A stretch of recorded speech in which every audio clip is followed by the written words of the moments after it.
जहां बाइडेन प्रशासन एक तरफ यूक्रेन को बड़ा मुद्दा बता रहा है और वहां की मीडिया ट्रंप के बयानों को टूल देने में लगा है, वहीं एक्स के मालिक एलन मस्क अमेरिका के मूल मुद्दे को लगातार उठा रहे हैं। जहां एक तरफ वो अमेरिका में जारी घुसपैठ को लगातार मुद्दा बना उम्मीदवारों को इसके बारे में बात करने और नीति स्पष्ट करने मजबूर कर रहे हैं, वहीं अब उन्होंने देश पर बढ़ते कर्ज का बोझ को भी दुनिया के सामने रखा है। एक प्रतिष्ठित अर्थशास्त्री ईजे एंटनी ने एक्स पर दावा किया कि अमेरिका ने जितना कर्ज ले रखा है उसका सालाना ब्याज ही $1 ट्रिलियन या उससे ज्यादा ही होगा। उन्होंने आगे कहा कि बजट में सबसे बड़ी देनदारी यही होनी जा रही है और देश में इसको लेकर चिंता होनी चाहिए।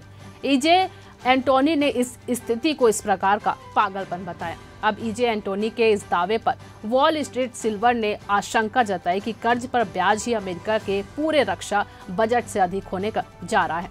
फिर यह भी दावा किया गया है कि ये ब्याज इसी दशक में बढ़कर $3 ट्रिलियन सालाना होने जा रहा है। जल्द ही इस ब्याज को चुकाने के लिए अमेरिका के केंद्रीय बैंक को और मुद्रा छापना पड़ सकता है और उस हालात में महंगाई आसमान छुएगी, जनता पर बहुत विपरीत असर पड़ेगा।